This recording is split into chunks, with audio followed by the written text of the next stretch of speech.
संसद के अंदर बजट सत्र को लेकर सत्ता और विपक्ष के बीच इस बार काफी गर्मजोशी देखने को मिल सकती है।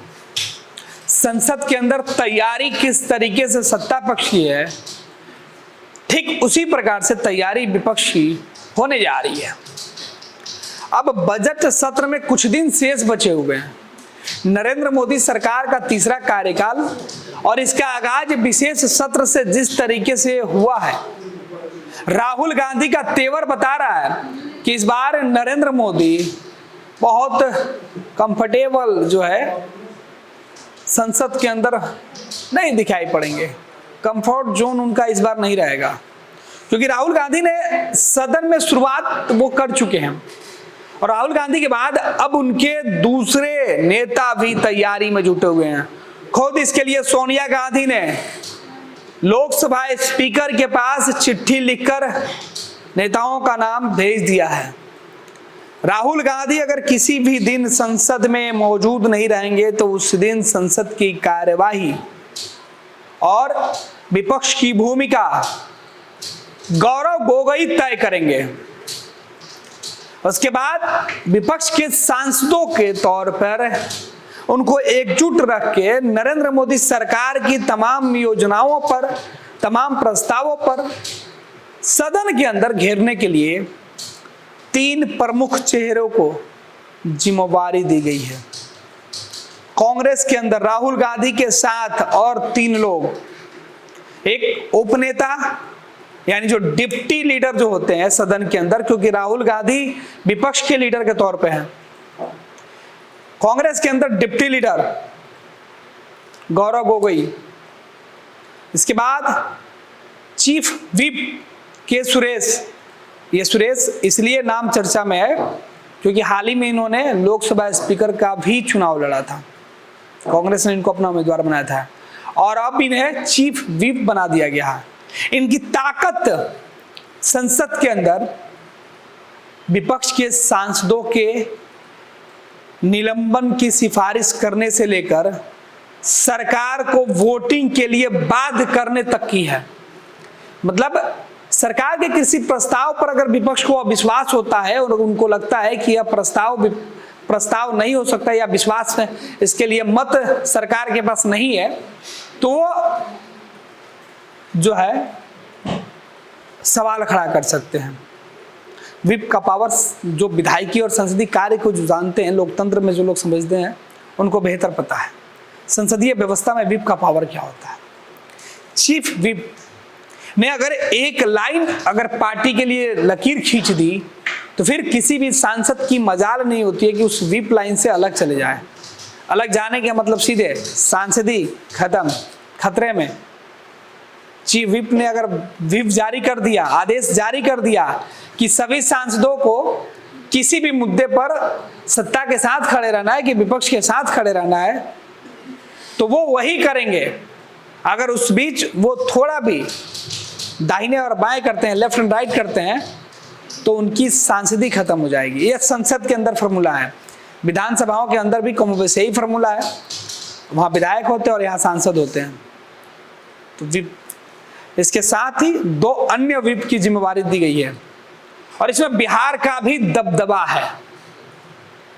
बिहार के सांसद जो किशनगंज से हैं, बीजेपी के सुनामी में जब पूरा बिहार विपक्ष मुक्त हो गया था, उस वक्त डॉक्टर मोहम्मद जावेद ने बीजेपी के इस अजय अभियान को चट्टान बनकर रोकने का काम किया था।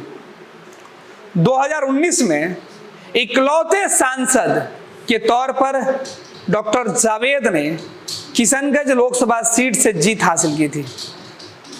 किशनगंज में लोकसभा का चुनाव लड़ने से पहले वो विधायक और मंत्री रह चुके हैं बिहार सरकार में। 2000 से अपने राजनीतिक करियर की शुरुआत करने वाले मोहम्मद जावेद लगातार विधायक रहे और सांसद रहे। 2019 में सबसे ज्यादा वो सुर्खियों में रहे जब बिहार की 40 में से 39 सीटें भाजपा के झोली में चली गई, तो एकमात्र जावेद ही एक ऐसे सीट पर उम्मीदवार थे कांग्रेस के जिन्होंने जीत हासिल की थी। दरअसल किशनगंज की जिस सीट से जावेद जीत कर आते हैं वो सीट, वो इलाका मुस्लिम बहुल है।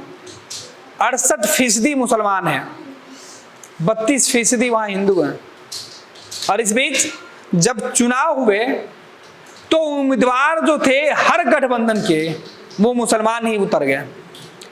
एनडीए गठबंधन ने वहां से मुस्लिम चेहरे को ही उम्मीदवार बना दिया, और पहली बार नहीं हुआ, एनडीए वहां से कई दफे मुस्लिम चेहरे को ही टिकट देते रहा है। शाहनवाज हुसैन इसी वजह से बीजेपी के एक बार सांसद वहां से बने थे किशनगंज से।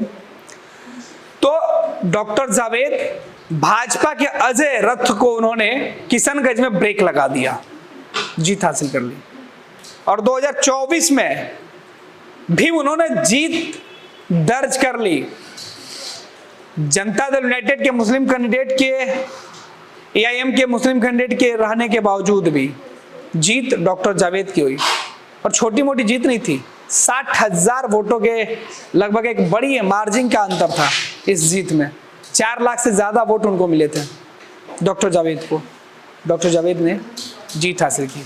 यह किशनगंज का वो, बिहार का वो इलाका है जहां कांग्रेस का गढ़ हुआ करता था, लेकिन एक वक्त ऐसा भी आया कि कांग्रेस के हाथों से यह गढ़ छिटक गया। और ये पूरा मामला सायरा बानो केस से जुड़ा हुआ था। राजीव गांधी उस वक्त के उनके फैसले और मुसलमानों की नाराजगी ने देश के अंदर जो गुस्सा दिखाया था, उसका असर किशनगंज सीट पर भी दिखी थी। और इस सीट से कांग्रेस के उम्मीदवार चुनाव हार गए थे। बाद में 2004 में तस्लीमुद्दीन साहब जो थे, उन्होंने यहाँ से जीत हासिल की। उसके बाद बीजेपी का जो विजय रथ था उसको रोक दिया। उसके बाद से परिस्थितियां बदलती रही, हार जीत उस इलाके में होते रहा। तो डॉक्टर जावेद को अब बिहार के जो सांसद हैं उनको दिल्ली में कांग्रेस ने बड़ी जिम्मेवारी दी, और जिम्मेवारी राहुल गांधी की कोर टीम में दी गई है। राहुल गांधी बीजेपी को संसद के अंदर किस तरीके से एक्सपोज करेंगे, बेनकाब करेंगे, राहुल गांधी किस तरीके से प्रधानमंत्री नरेंद्र मोदी और अमित शाह को जवाब देंगे।